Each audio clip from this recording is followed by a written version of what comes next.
الحمد لله نحمده ونستعينه ونستغفره ونعوذ بالله من شرور أنفسنا ومن سيئات أعمالنا من يهده الله فلا مضل له ومن يضلل فلا هادي له وأشهد أن لا إله إلا الله وحده لا شريك له وأشهد أن محمدًا عبده ورسوله أما بعد فإن خير الحديث كتاب الله وأحسن الهدي هدي محمد صلى الله عليه وسلم وشر الأمور محدثاتها وكل محدثة بدعة وكل بدعة ضلالة وكل ضلالة في النار.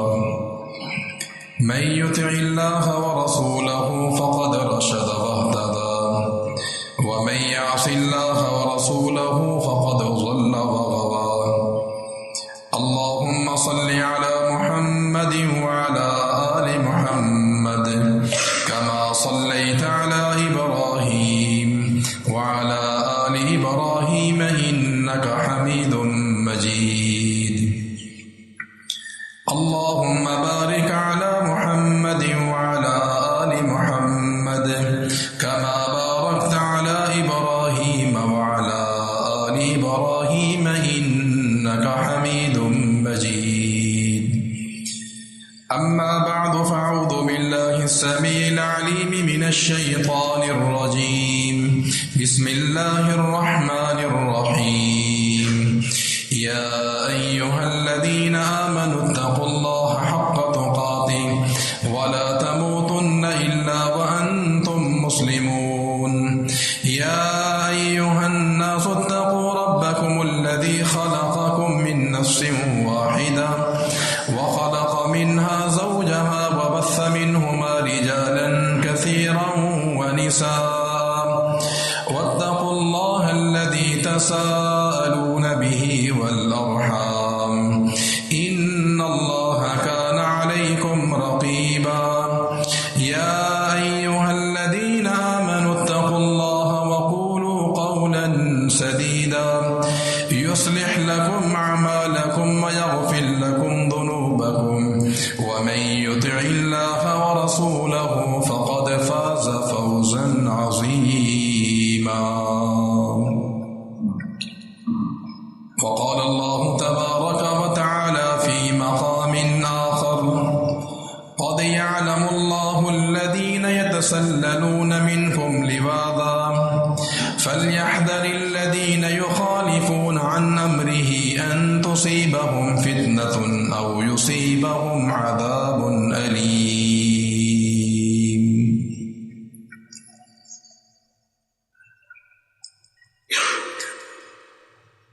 اللہ تعالیٰ نے قرآن مجید میں نبی کریم صلی اللہ علیہ وسلم کے بارے میں یہ ارشاد فرمایا ہے: وَمَا أَرْسَلْنَاكَ إِلَّا رَحْمَةً لِلْعَالَمِينَ، کہ ہم نے آپ کو رحمت للعالمین بنا کر بھیجا ہے.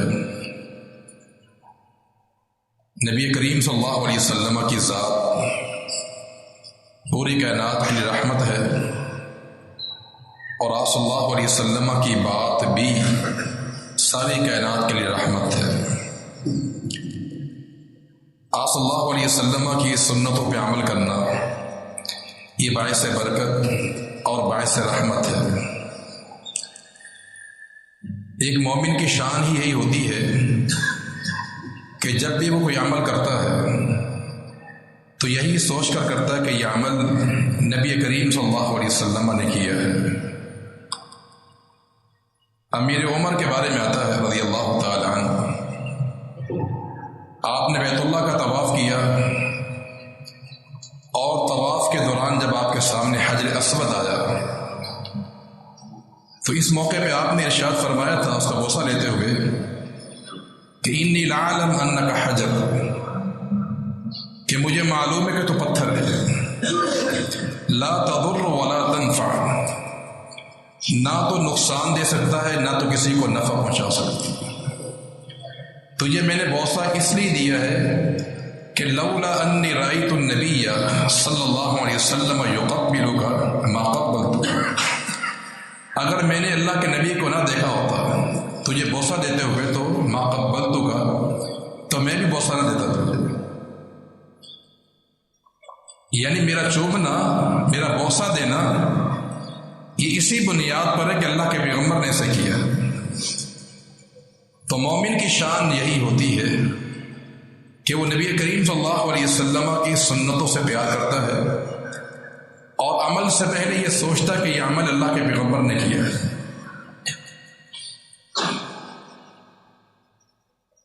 اور جب تک انسان اللہ کے پیغمبر کی سنتوں پہ عمل کرتا رہتا ہے، آپ کی عادات کو اپناتا رہتا ہے، اس کے لیے خیر و برکت کے دروازے کھلے رہتے ہیں۔ اور جن لوگوں نے آپ صلی اللہ علیہ وسلم کی سنت کو چھوڑ دیا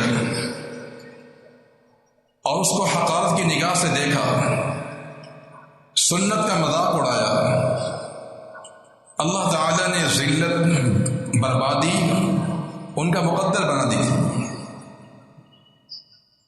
کتب حدیث میں ایسے بہت سے واقعات ثابت ہیں کہ جن لوگوں نے اللہ کے پیغمبر کی سنت کی مخالفت کی، اللہ نے دنیا میں انہیں عبرت کا نشانہ بنایا ہے۔ صحیح مسلم کی روایت ہے کہ رسول اللہ صلی اللہ علیہ وسلم کے سامنے ایک شخص کھانا کھا رہا تھا، اور وہ کھانا بھی بائیں ہاتھ سے کھا رہا تھا۔ آپ نے ہمیں کل بیمینک، اپنے دائیں ہاتھ سے کھانا کھاؤ۔ اس نے متکبرانہ لہجے سے کہا کہ میں دائیں ہاتھ سے کھانا نہیں کھا سکتا۔ اس کا یہ انداز انتہائی جابرانہ تھا، متکبرانہ انداز تھا۔ تو اللہ کے پیغمبر نے کیا فرمایا کہ لست طاعت، اللہ تعالیٰ تیرے اس ہاتھ میں طاقت پیدا ہی نہ کرے۔ اس آدمی کا ہاتھ مفلوج ہو گیا، پوری زندگی اس ہاتھ سے کام نہ رہ سکا۔ تو مخالفت رسول کرنے والا انسان ہمیشہ ذلیل اور برباد ہی ہوا کرتا ہے، خسارے کا سامنا کرنا پڑتا ہے۔ رسول اللہ صلی اللہ علیہ وسلم کا فرمان ہے کہ ستۃ لعنتہم، کہ 6 قسم کے بد نصیب ایسے لوگ ہیں کہ جن پر میں نے بھی لعنت کی ہے، وَكُلُّ نَبِيٍّ، اور مجھ سے قبل ہر نبی نے اس پر لعنت کی ہے۔ کتنا بڑا بد نصیب انسان ہوگا کہ جسے ملعون انبیاء نے کہا،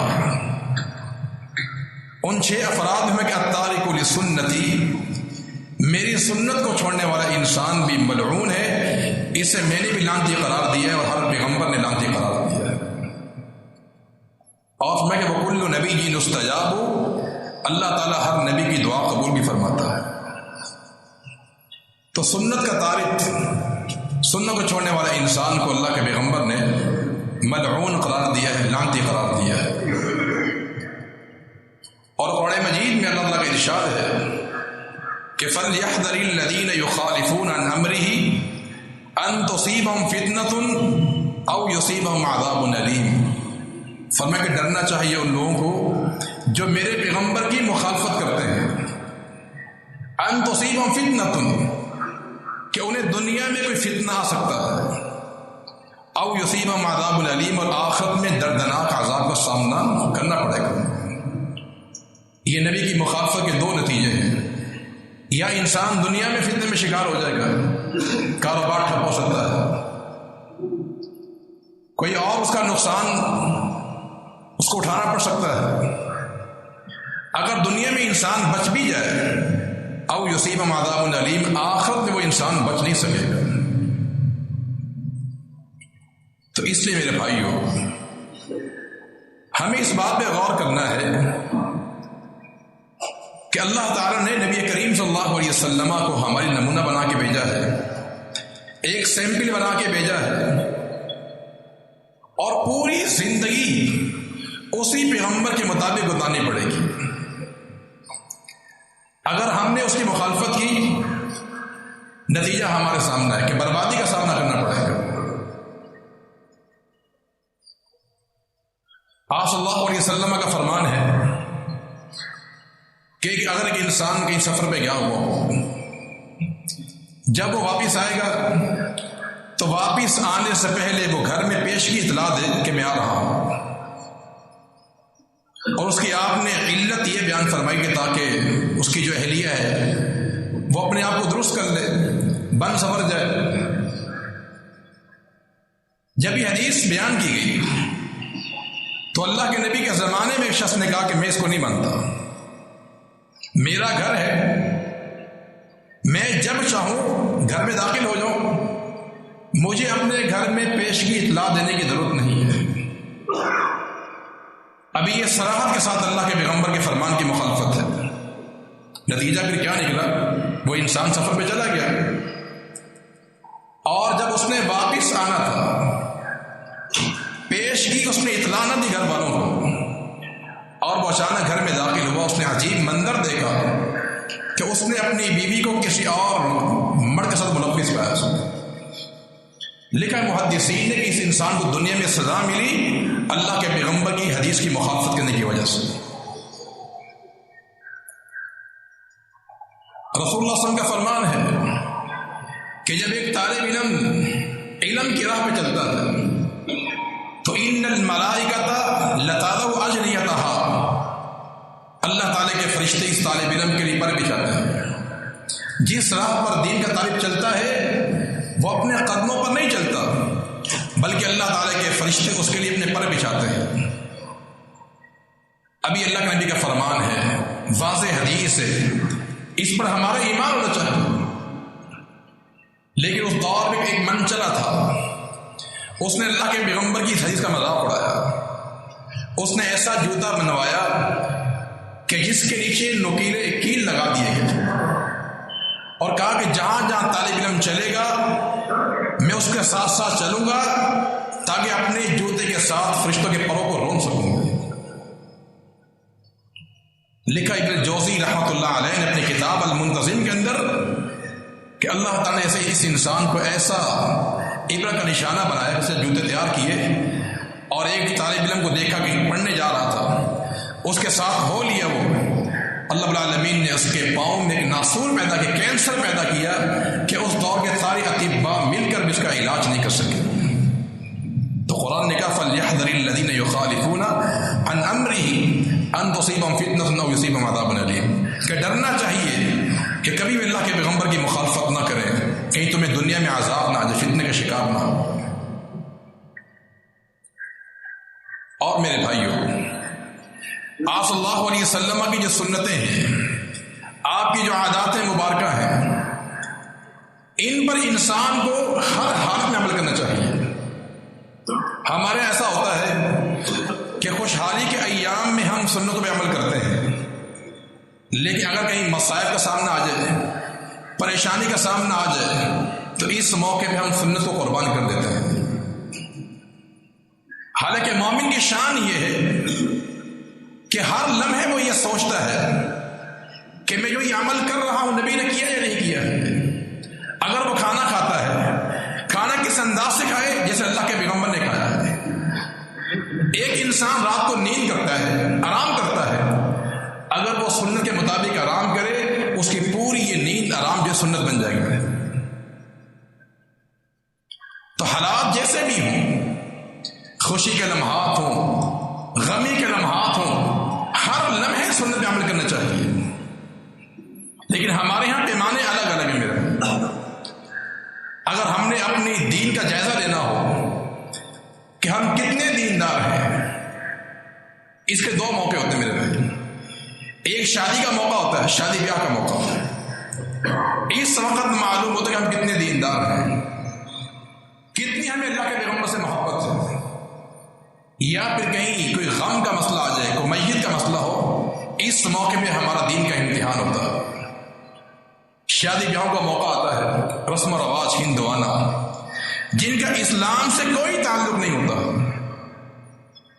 اگر گھر میں میت ہو جائے، مرنے سے لے کر اس کے بعد تک جو ہے کس قدر ہمارے یہاں رسم و رواج ہوتے ہیں،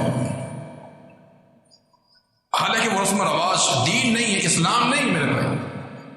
خود ساختہ ہم نے ان کو بنایا ہوا ہے. تو انسان پر جیسے بھی حالات ہوں سنت پر عمل کرنا چاہیے. دیکھیے اللہ کے پیغمبر کا جب انتقال ہوا آپ صلی اللہ علیہ وسلم کے فوت ہونے کے بعد مسلمانوں میں بڑے کٹن حالات تھے میرے بھائی. سنگین حالات سے دو چار ہوئے مسلمان. مدینہ طیبہ خطرے میں تھا کیونکہ اللہ کے پیغمبر کی وفات کے بعد مرتدین پیدا ہوئے, مانعین زکوٰۃ پیدا ہوئے تھے, جھوٹے دعوے دار پیدا ہو چکے تھے. ان حالات میں مدینہ طیبہ اسلام کا مرکز خطے سے دو چار تھا, کٹن حالات تھے. اور انہی دنوں لشکر اسامہ نبی کریم صلی اللہ علیہ وسلم روانہ کر چکے تھے. یہ لشکر اسامہ کیا تھا؟ لشکر اسامہ یہ وہ جہادی لشکر تھا کہ نبی کریم صلی اللہ علیہ وسلم نے سن 11 ہجری کے اندر سفر کے مہینے کے اندر یہ لشکر مرتب کیا اور روم کے خلاف جہاد کرنے کے لیے اس کا سپہ سالار 19 سالہ نوجوان اسامہ کو بنایا گیا رضی اللہ تعالی. ابھی آپ نے قافلہ روانہ کیا تھا اور جرف مقام پر پہنچا تھا. ابھی یہ قافلہ 3 دن ہوئے تھے کہ اللہ کے پیغمبر کا انتقال ہو گیا. اس قافلے کو واپس بلا لیا گیا. آپ صلی اللہ علیہ وسلم کی تدفین کی گئی. صدیق کو خلیفہ بنا دیا گیا. جب آپ کو خلافت ملی تو آپ نے پہلا کام کیا کیا؟ آپ نے اعلان کیا کہ لشکر اسامہ جمع کیا جائے. وہ تمام مجاہدین فوجی جو اس لشکر میں شامل تھے انہیں جمع کیا جائے. لشکر جمع کر دیا گیا اور آپ انہیں روانہ کرنے لگے. کن حالات میں؟ جب مدینہ طیبہ کٹن حالات کے اندر ہے, مانعین زکوٰۃ پیدا ہو چکے ہیں, جھوٹے نبو کے دعوے دار پیدا ہو چکے ہیں. ان حالات میں لشکر اسامہ روانے کرنے کی بات ہو رہی تھی. اس موقع پہ عمر ابن خطاب رضی اللہ تعالیٰ عنہ نے پیغام بھیجا بکر صدیق کو کہ میرا مشورہ یہ ہے کہ لشکر اسامہ روک لیا جائے. مدینہ کے حالات صحیح نہیں ہیں, ہمیں ڈر ہے کہ کہیں اس اسلام کے مرکز پہ حملہ نہ ہو جائے. آپ نے درخواست مسترد کر دی. کہا کہ جس لشکر کو اللہ کے پیغمبر نے مرتب کیا ہے صدیق اس کو روک نہیں سکتا. یہ اللہ کے پیغمبر کی سنت محبت میرے پہ اطاعت رسول. دیکھے آپ کہ کتنے کٹن حالات ہیں. مشکل حالات کے اندر سارے صحابہ ایک طرف تھے جن کا موقف یہ تھا کہ لشکر اسامہ کو روک لیا جائے, روانہ نہ کیا جائے.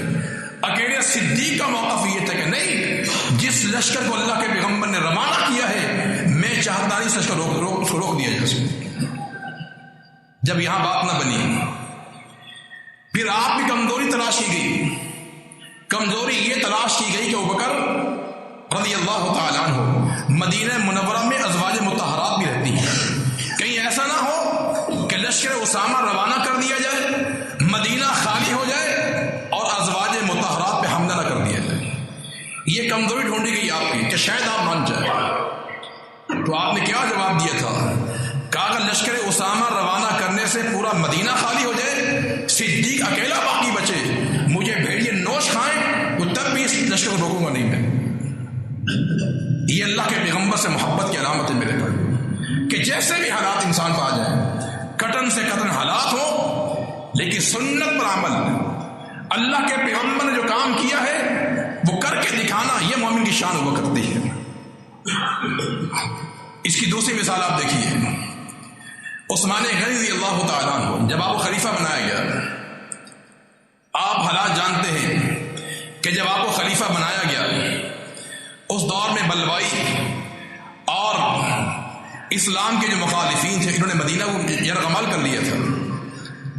خلیفۃ المسلمین کو, خلیفہ ثالث کو گھر میں محصور کر دیا گیا. مسجد نبوی میں نماز پڑھنے کی آپ کو اجازت نہ دی گئی. وہ کنواں جو آپ نے خرید کر مسلمانوں کے لیے وقف کیا تھا اس کا پانی آپ پر بند کر دیا گیا. کتنے کٹن حالات ہیں میرے بھائی. جو بلوائی تھے جو لوگ، ان کا موقف کیا تھا، یہ چاہتے کیا تھے؟ ان کی ایک ہی چاہت تھی کہ عثمان غنی خلافت چھوڑ دیں، خلیفہ حضرت علی کو بنا دیا جائے، یہ ان کے مطالبات تھے۔ سب سے بڑا مطالبہ یہی تھا عثمان غنی سے کہ آپ خلافت چھوڑ دیں۔ اب مجھے آپ یہ رک کے بتائیں، سوچیں یہ کہ کیا صحابہ کرام جو ہے عہدوں کے حریف تھے؟ کیا وہ عہدوں کے حریف نہیں تھے میرے بھائیوں؟ یہ منصب، یہ عہدے ان کے وہ حریف نہیں تھے، لیکن پھر کیا وجہ ہے کہ مخالفین کا مطالبہ یہ ہے کہ عثمان تم خلافت چھوڑ دو، لیکن آپ نے خلافت نہیں چھوڑی، شہید ہونا آپ نے گوارا کر لیا، خلافت نہیں چھوڑی آپ۔ میں نے بھی آپ کو بتایا کہ صحابہ عہدوں کے حریص نہیں تھے، وہ لالچی نہیں تھے اس کے، لیکن پھر کیا وجہ میرے بھائیوں کہ شہید کر دیا گیا، ان کو گھر میں محصور کیا گیا، پانی ان کا بند کر دیا گیا، مسجد نبی و نماز نہیں پڑھ پاتے تھے، حتیٰ کہ آپ کو شہید کیا گیا۔ وجہ کیا ہے؟ وجہ اللہ کے پیغمبر کی سنت میرے پاس، اور کوئی وجہ نہیں تھی۔ اگر وہ چاہتے خلافت چھوڑ دیتے، ان کی جان بچ جاتی، ساری پابندیاں ختم ہو جاتی، لیکن آپ نے خلافت چھوڑی اس لیے نہیں کہ اللہ کے پیغمبر نے وعدہ لیا تھا، فرمایا کہ یا عثمان لعل اللہ ان یقمص خمیصا، اے عثمان ایسا وقت آئے گا اللہ تمہیں قمیص پہنائے گا، مراد خلافت دے گا، یہ فاخران لباس تو یہ پہنایا جائے گا، فإن أرادك المنافقون، منافقین چاہیں گے کہ تو اس سے چھین لے، فلا تخلعوا، چھوڑنا نہیں سکتے۔ یہ اللہ کے پیغمبر سے وعدہ کیا تھا میرے کہ منافقین چاہیں گے کہ خلافت اس سے چھین لی جائے، لیکن تمہیں خلافت چھوڑنی نہیں ہے۔ اس چیز کو بنیاد بنا کر عثمان شہید تو ہوتے ہیں، لیکن اللہ کے پیغمبر کے فرمان پہ عمل کر کے دکھایا گیا۔ تو کٹن حالات کے اندر بھی صحابہ کرام ان سنگین حالات کے اندر بھی اللہ کے پیغمبر کے فرامین پہ عمل کیا کرتے تھے۔ سید ام سلمہ رضی اللہ تعالی عنہ، جب ان کے شوہر کا انتقال ہوا، ابو سلمہ رضی اللہ تعالی عنہ جب ان کا انتقال ہوا، بڑی پریشان تھی، بچوں کا ساتھ بھی تھا، پھر بیوہ ہو گئی۔ اللہ کے پیغمبر نے انہیں دعا بتائی، اللہم اجرنی فی مصیبتی واخلف لی خیرا منہا، اے اللہ جو مجھے مصیبت پہنچی ہے نا، شوہر کی جدائی کا جو غم پہنچا ہے، یا اللہ مجھے اس مصیبت پہ اجر عطا فرما دے، واخلف لی خیرا منہا، اور یا اللہ اس کا نعم البدل عطا فرما، جو چیز مجھ سے چھینی گئی ہے اس کا نعم البدل مجھے عطا فرما۔ ام سلمہ کا بیان رضی اللہ تعالیٰ عنہ کہ جب میں نے اللہ کے نبی کی دعا سنی تو میں ہچکچائی پڑھنے سے کہ پڑھوں یا نہ پڑھوں، چونکہ الفاظ پر غور کیا کہ یا اللہ مجھے اس سے بہتر عطا فرما، یہ دوسرے الفاظ میں ابو سلمہ سے بہتر شوہر عطا فرما۔ تو فرماتے میں نے کہا کہ من ہوا خیر من ابی سلمہ، اس کائنات میں کون ہے جو ابو سلمہ سے بہتر ہو؟ میاں بیوی کی محبت مثالی ہوتی ہے، کہا کہ ابو سلمہ سے کون بہتر ہو سکتا ہے، لیکن پھر یہ سوچ کے دعا پڑھ لی کہ اللہ کے پیغمبر کا فرمان ہے، دل مانے یا نہ مانے، جب نبی نے کہہ دیا ہے کہ یہ دعا پڑھو، ام سلمہ نے دعا پڑھی، اللہ رب العالمین نے نبی کی سنت پر عمل کی برکت سے کیا کیا، اللہ کے پیغمبر نے نکاح کا پیغام بھیج دیا۔ پہلے ام سلمہ عام خاتون تھی، اللہ کے پیغمبر کی سنت میں عمل کیا، اللہ رب العالمین نے آپ کو ازواج مطہرات میں شامل فرما دیا ہے، امہات المؤمنین میں آپ کو شمار ہوتا ہے۔ تو انسان پہ جیسے بھی حالات ہوں، سنگین حالات ہوں، خوشی کے لمحات ہوں، ہر حالت میں اللہ کے پیغمبر کی سنت میں عمل کرنا چاہیے میرے، اور خصوصاً جن حالات سے ہم آج گزر رہے ہیں، یہ میرے بھائی فتنے کا ایام ہے، یہ فتنوں کا دور ہے۔ فتنوں کے دور میں سنت میں عمل کرنے کا معنی یہ ہے کہ اپنے ہاتھ میں آگ کا انگارہ لینا ہے۔ اللہ کے پیغمبر کا فرمان ہے کہ ان من ورائکم ایام الصبر، فرمایا کہ ایسا وقت آئے گا کہ صبر کے ایام آئیں گے، تکالیف ہوں گی، فتنوں کا دور ہوگا، اس دور کے اندر جب سنت پہ عمل کرنا مشکل ہو، جو انسان ان حالات میں سنت پہ عمل کرے گا اللہ تعالیٰ اس انسان کو 50 آدمی کے برابر اجر عطا فرمائے گا۔ اور جن ایام سے ہم گزر رہے ہیں میرے بھائی، یہ فتنوں کا زمانہ ہے، یہ فتنوں کا دور ہے، سنتیں ہم سے چھوٹی چلی جا رہی ہے، بدعات، رسم و رواج، خاندانی معاملات آج ہمارے سامنے آ چکے ہیں۔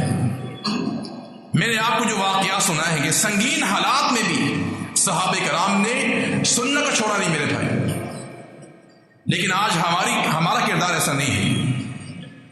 ہم بیانات سنتے ہیں، خطبے سنتے ہیں، دروس سنتے ہیں، لیکن ٹس سے مس نہیں ہوتے میرے بھائیوں۔ جو انسان جس ڈگر پہ چل رہا ہے آج بھی اسی مقام پر قائم ہو۔ حدیث سنتے ہیں ضرور ہم میرے بھائیوں، لیکن وہاں سے کھسک جاتے ہیں، عمل نہیں کرتے۔ اور قرآن نے نقشہ کھینچا کہ قد یعلم اللہ الذین یتسللون منکم لواذا، اللہ جانتا ہے ان لوگوں کو میرے پیغمبر جو آپ کی بات سن کے وہاں سے یتسللون کھسک جاتے ہیں کہ چھوڑو یہ ہمارے کام کی باتیں نہیں ہیں، اس میں کوئی اور ہی عمل کرے گا، ہم عمل نہیں کریں گے اس پر۔ یتسللون کا معنی کھسک جاتے ہیں وہاں سے، حدیث سنتے ضرور ہے لیکن عمل نہیں کرتے۔ انہیں ڈرنا چاہیے جو نبی کی مخالفت کرتے ہیں۔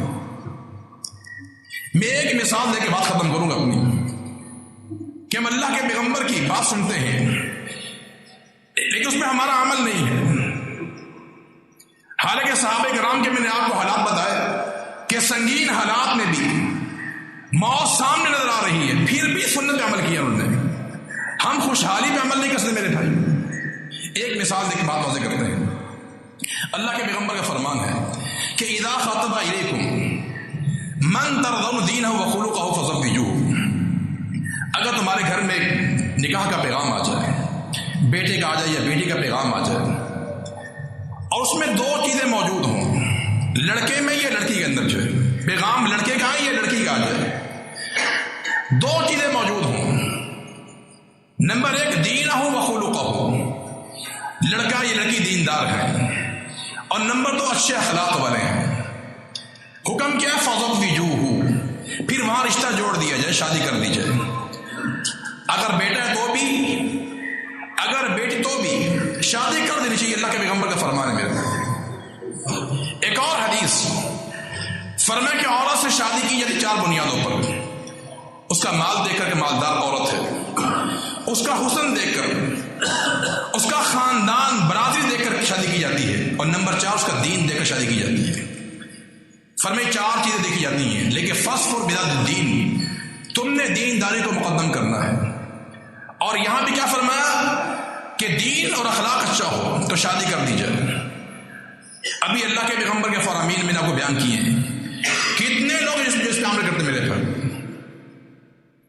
سنگین حالات تو دور کی بات، اس موقع پہ ہمارا امتحان ہے میرے بھائی۔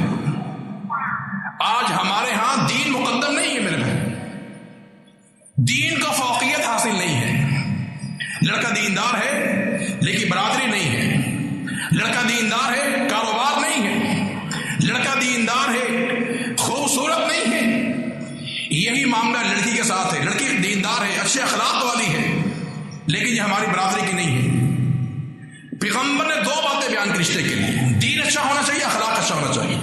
فزوجوہ، شادی کر دو، الا تفعلوا، تم ایسا نہیں کرو گے تو زمین پہ فساد برپا ہو جائے گا۔ اور آج دیکھیں میرے کتنی بدلنی ہے، آج نچاکیاں، کثرت طلاق، زوجین میں اختلاف، بیٹی بہن گھر میں آ کے بیٹھی ہوئی میرے بھائیوں، بنیاد کیا ہے؟ آج ہم نے دین کو مقدم نہیں کیا ہے۔ اور یاد رہے، جو شادیاں دین کی بنیاد پر ہوتی ہیں کہ نبی نے دین کو مقدم کیا ہے، ایسی شادیاں کامیاب ہوتی ہیں۔ اللہ کے نبی کے زمانے میں صحابی تھا نا جلیبیب رضی اللہ تعالیٰ عنہ، عام سادہ صحابی، سبزی بیچنے والا، سبزی فروش۔ اللہ کے پیغمبر اس سے بعض اوقات مذاق کیا کرتے تھے، اور ایک دن کہا جلیبیب سے کہ تو شادی کی یا نہیں کی ہے؟ اس نے کہا اللہ کے پیغمبر غریب آدمی ہوں، مجھے کون رشتہ دے گا؟ آپ نے ایک انصار گھرانے میں پیغام بھیجا شادی کرنے کے لیے۔ ماں باپ نے جب غور کیے کہا کہ جلیبیب تو کالا ہے، یہ عام آدمی ہے، سبزی فروش ہے، رشتہ مسترد کر دیا گیا. پردے میں وہ لڑکی موجود تھی. اس نے ماں باپ سے کہا تریدون ان تردوا علی رسول صلی اللہ علیہ وسلم، کیا تم چاہتے ہو کہ اللہ کے پیغمبر کی بات رد کر دی جائے؟ ادفعونی، تم میرا نکاح اس لڑکے سے کر دو جس کا انتخاب اللہ کے پیغمبر نے میرے لیے کیا ہے. مجھے یقین ہے کہ لم یضیعنی، کہ میں کبھی ضائع برباد نہیں ہوں گی. جب نبی نے رشتے کا پیغام بھیجا ہے، شادی کر دی گئی. حضرت انس کا بیان ہے کہ وہ گھرانہ جو سبزی فروش تھا، غریب تھا، اللہ رب العالمین نے اتنا مالدار کیا، نبی کی سنت پہ عمل کر کے دکھایا کہ پورے مدینہ میں جتنی زکوٰۃ وہاں سے آتی کہیں سے نہیں آیا کرتی تھی. زکوٰۃ نکالا کرتے تھے میرے بھائی. تو جو لوگ دین کی بنیاد پر رشتہ قائم کرتے ہیں کہ نبی کا فرمان ہے کہ دین دیکھا جائے، اخلاق دیکھا جائے. ہاں اس کے بعد آپ دیکھیں برادری دیکھ لیں، کوئی حرج کی بات نہیں ہے. مال دیکھیں، برادری دیکھیں، لیکن اصل جو معیار اسلام نے بیان کیا ہے وہ دین اور اخلاق کو بنایا ہے. باقی تمام چیز ثانوی حیثیت ہے میرے بھائی. اور میرا یقین یہ ہے کہ جو رشتے دین کی بنیاد پر مرتب ہوتے ہیں، اللہ تعالیٰ ایسے لوگوں سے محدثین پیدا کرتا ہے، نیک لوگ پیدا کرتا ہے میرے بھائی. اس کی ایک مثال ہے، عمر رضی اللہ تعالیٰ عنہ اپنے دور خلافت میں گلی میں گشت کیا کرتے تھے، رایا کے حال احوال لیا کرتے تھے. ایک بار آپ نے کیا دیکھا کہ ایک گھر سے ماں کہہ رہی بیٹی کو کہ دودھ میں پانی ملا دیا جائے. بچی نے جواب دیا کہ اماں کو معلوم ہے کہ امیر عمر نے منع کیا ہے. کہا عمر کون سا دیکھ رہے ہیں یہاں پر؟ کہا اگر عمر نہیں دیکھ رہے، عمر کا رب دیکھ رہا ہے. کیا اس لڑکی کی سوچ تھی میرے بھائی؟ امیر عمر نے اس کا جب یہ بات سنی، یہ سوچ سنی، جب صبح ہی غلام کو بھیجا کہ معلوم کرو کہ وہ لڑکی شادی شدہ ہے یا غیر شادی شدہ ہے. معلوم ہو کہ اس کی بھی شادی نہیں ہوئی ہے. آپ نے اس کو اپنا بہو بنا لی میرے بھائیوں، اپنا بیٹا عاصم، اس کا نکاح کر دیا گیا. اب خلیفہ کا بیٹا میرے بھائی، لڑکی عام خاندان گھر کی جو ہے، لیکن بنیاد کیا بنایا؟ دین کو، اس کا تقوی، کہ کس قدر یہ لڑکی اللہ سے ڈرنے والی خاتون ہے. یہ اسے بہو بنا لیا گیا، عاصم کی بیٹی بنا دی گئی، بیوی بنا دی گئی. اللہ رب العالمین نے ان دونوں سے ایک بیٹی پیدا کی. اس بیٹی سے آگے کون پیدا ہوا؟ عمر ابن عبدالعزیز رحمۃ اللہ علیہ میرے بھائی، خلیفہ ثانی جو ہے، یہ عادل حکمران اللہ رب العالمین نے پیدا کیا ہے. تو جو رشتے دین کی بنیاد پر مرتب ہوتے ہیں، قائم ہوتے ہیں، اللہ ان سے محدثین پیدا کرتا ہے میرے بھائی، ان سے انصاف کرنے حکمران پیدا ہوتے ہیں میرے بھائی. تو بتانے کا مقصد یہ ہے کہ سنت پہ انسان کو عمل کرنا چاہیے میرے بھائیوں. تو لہٰذا یہ میں نے ایک مثال دی ہے کہ آج ہماری حالت یہ میرے بھائیوں کہ ہمارے یہاں معیار بدل گیا ہے. یہ سنت کو پسے پوش ڈال دیے گئے میرے بھائیوں. تو انسان پہ جیسے بھی حالات ہوں، خوشی کے لمحات ہیں، غمی کے لمحات ہیں، دن ہے یا رات ہے، بازار میں یا گھر میں، کسی مقام پر بھی ہے، اس کی سوچ یہی ہونا چاہیے کہ اللہ کے پیغمبر نے عمل کیسے کیا ہے، میں جو عمل کر رہا ہوں سنت اس میں کیا بتاتی ہے مجھے. اگر یہ ہماری سوچ بن جائے گی، ہمارا معیار بن جائے گا میرے بھائیوں، اللہ ہمیں برکت عطا فرمائے گا، رحمت عطا فرمائے گا. اللہ تعالیٰ ہمیں عمل کرنے کی توفیق عطا فرما دے. اللہ تعالیٰ ہمیں اپنے پیارے پیغمبر کی سنتوں کو اپنانے کی توفیق عطا فرما دے. ہر قسم کی مخالفت سے اللہ ہمیں بچنے کی توفیق عطا فرما دے. والحمد للہ رب العالمین. الحمد لله نحمده ونستعينه ونستغفره ونعوذ بالله من شرور أنفسنا ومن سيئات أعمالنا. من يهده الله فلا مضل له ومن يضلل فلا هادي له. وأشهد أن لا إله إلا الله وحده لا شريك له وأشهد أن محمدا عبده ورسوله. اللهم صل على محمد وعلى آل محمد كما صليت على إبراهيم وعلى آل إبراهيم إنك حميد مجيد. اللهم بارك على محمد وعلى آل محمد كما باركت على إبراهيم وعلى آل إبراهيم إنك حميد مجيد. اللهم انصر الإسلام والمسلمين. اللهم أعز التوحيد والموحدين. اللهم أذل الشرك والمشركين. اللهم اشف مرضانا ومرضى المسلمين. اللهم اشف مرضانا ومرضى المسلمين. أذهب البعث رب الناس واشف أنت شافي لا شفاء إلا شفاؤك شفاء لا يغادر سقما.